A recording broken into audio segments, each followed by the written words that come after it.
খবরের শুরুতেই দেখে নেব আজকের সংবাদ শিরোনাম। হুমায়ুনকে গো ব্যাক স্লোগান, দাঁড়িয়ে দেখল পুলিশ। বিজেপি ক্ষমতা এলে লক্ষ্মীর ভাণ্ডার থাকবে তো? রাজ্যের প্রকল্প নিয়ে বড় কথা বলে দিলেন অমিত শাহ। ২৬-এর নির্বাচনে বড় দায়িত্বে দিলীপ। শাহের সঙ্গে লাঞ্চ সেরেই কি বললেন দিলীপ? আইন ভেঙে এফআইআর দায়ের হলে পদক্ষেপ। জ্ঞানেশ কুমারের বিরুদ্ধে মৃতের পরিবারের এফআইআরের পাল্টা এফআইআর করতে পারেন কমিশন। মুর্শিদাবাদে ঢুকে পড়েছে উত্তরপ্রদেশের বদায়ু গ্যাং। কি করলো?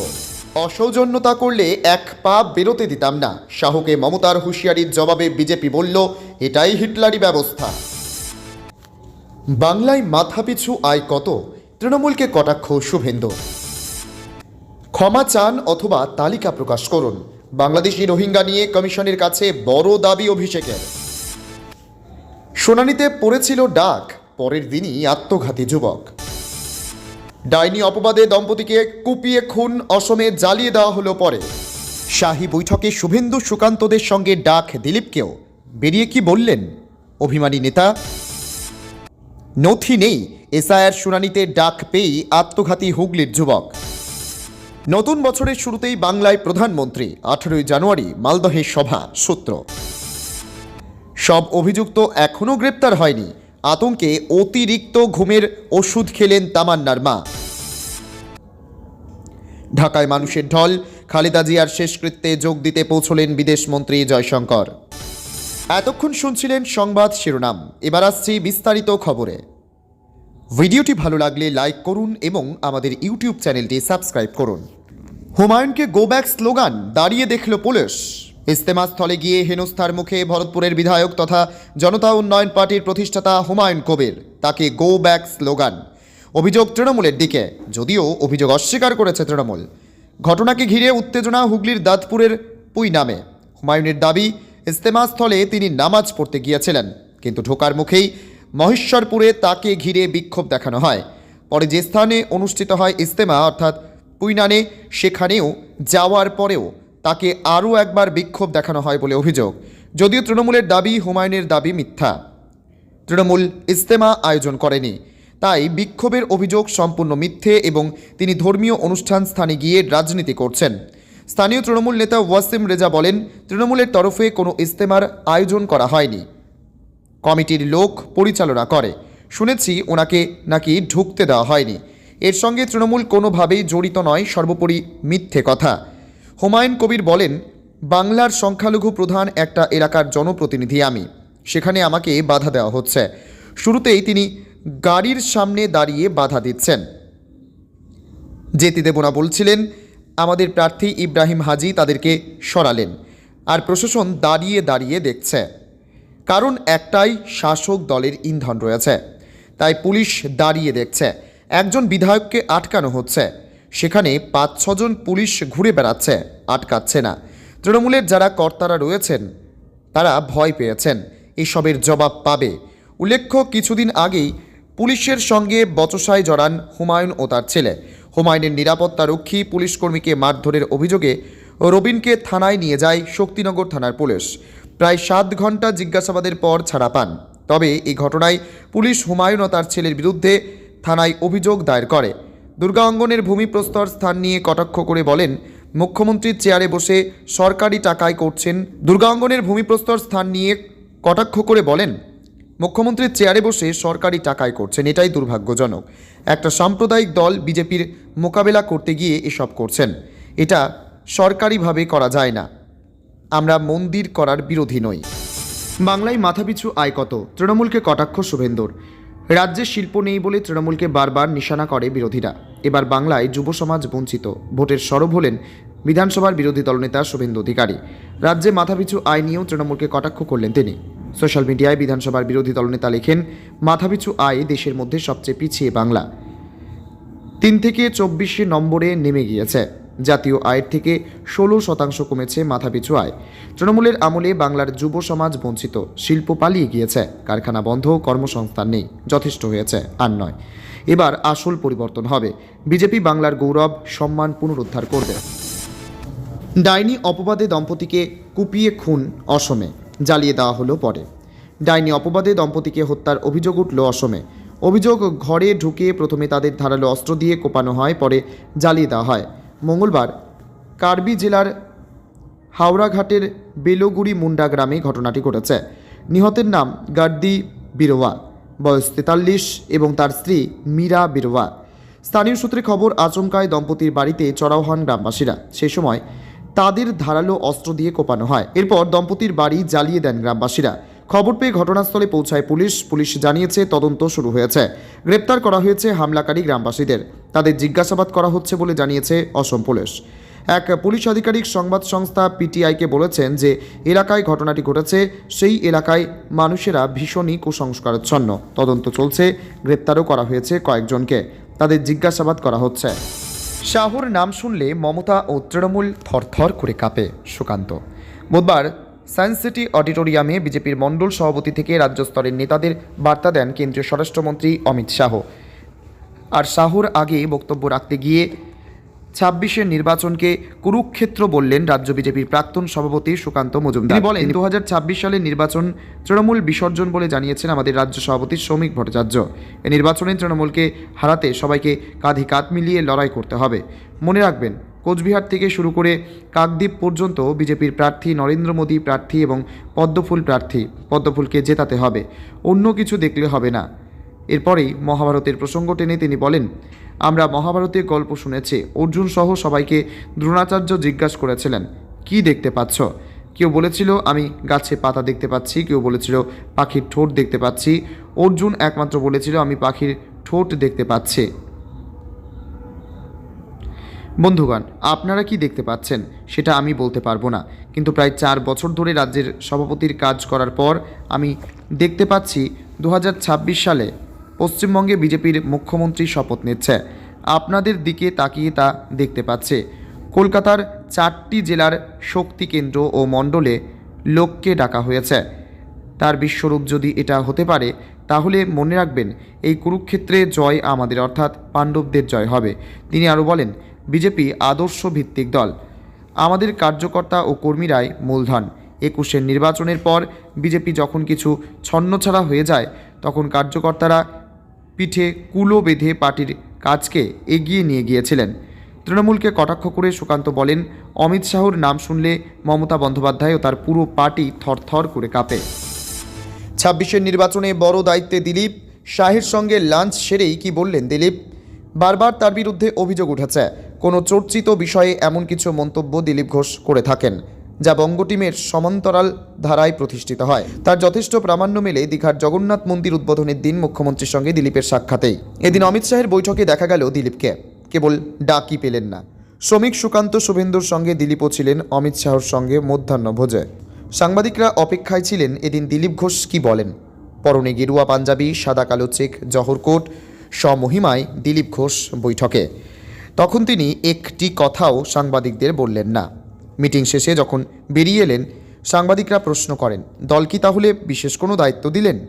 দিলীপ ঘোষের উত্তর, আজ কেবল শুনতে ডাকা হয়েছিল। যা বলেছেন শুনেছে, যা সিদ্ধান্ত নেবে দল নেবে, যা বলা হয়েছে সেই অনুযায়ী আমরা কাজ করব। কিন্তু বৈঠকে ঠিক কী কথা হয়েছে তা নিয়ে সাংবাদিকদের সামনে একটিও উচ্চবাক্য করলেন না দিলীপ ঘোষ। বরং প্রশ্নের প্রেক্ষিতে সাংবাদিকদের সামনে মুখে আঙুল দিয়ে ইশারাও করতেও দেখা গেল। 3 দিনের এই বঙ্গ সফরে এসে দলীয় নেতৃত্বকে কঠোর অনুশাসনের বার্তা দিয়েছেন শাহ। রাজনৈতিক বিশ্লেষকদের কথায় এটাই যেন দেখা গেল দিলীপের মন্তব্যে।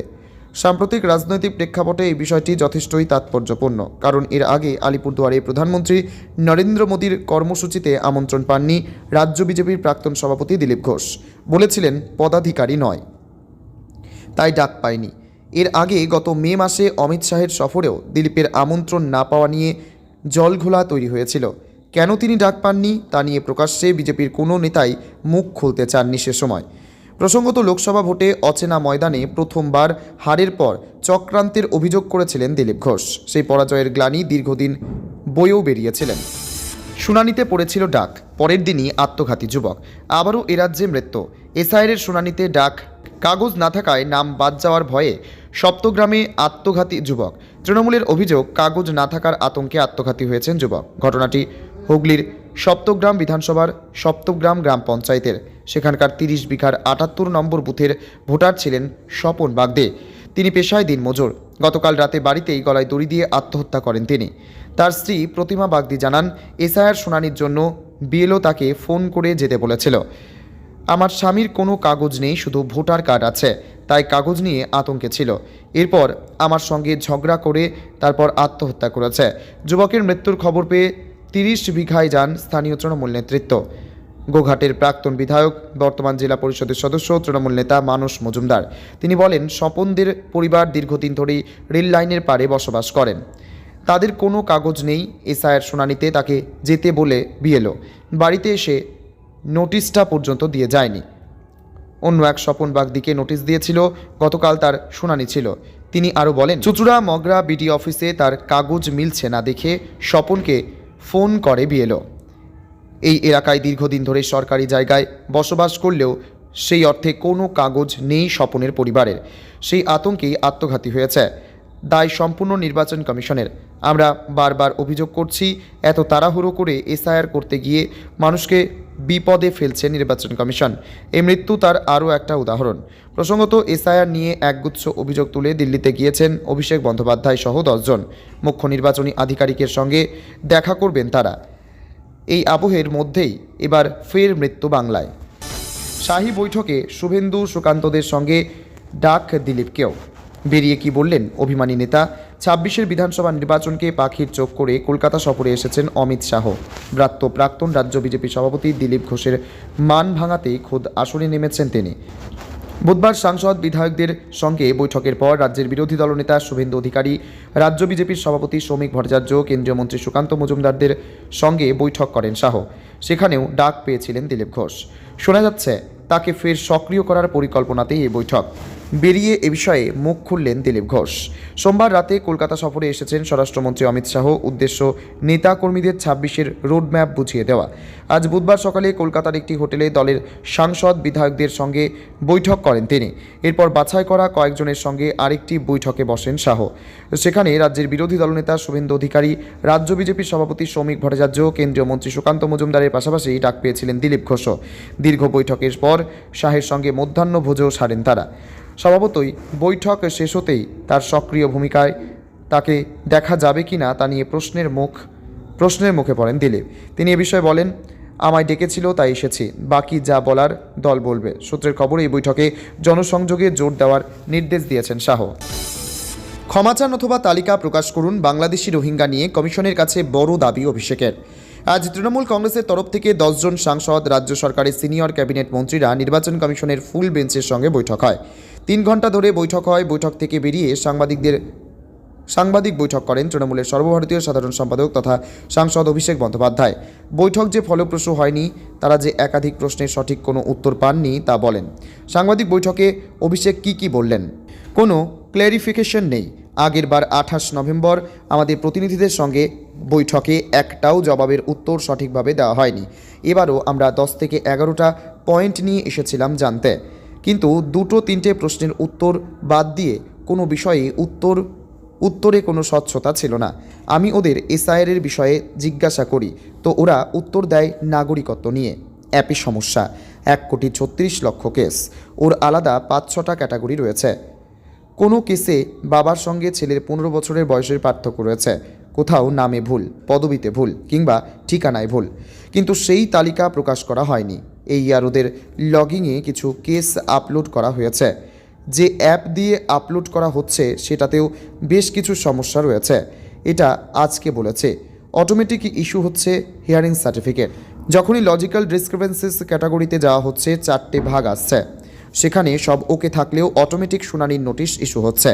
শুনানিতে বয়স্ক, বিশেষভাবে সক্ষমদের ডাকা, যারা বয়স্ক, যাদের সিঁড়িতে উঠতে অসুবিধা হয়, তারাও 2.5-3 ঘন্টা শুনানির জন্য দাঁড়িয়ে রয়েছে। আমাদের টিম এটাই প্রশ্ন করে, যদি বয়স্কদের জন্য পোস্টাল ব্যালটে ভোটের ব্যবস্থা করা যায়, তাহলে কেন হিয়ারিংয়ের ব্যবস্থা করা যাবে না? একটা নোটিফিকেশন দেওয়া হয়েছে, 85-র ঊর্ধ্বে বয়স্কদের শুনানিতে ডাকা হবে না। আমরা অনুরোধ করেছি, যাদের শারীরিক সমস্যা রয়েছে, যাদের 60 বছরের ঊর্ধ্বে বয়স্ক, বিশেষভাবে সক্ষমদের শুনানিতে ডেকে হেনস্থা যাতে না করা হয়।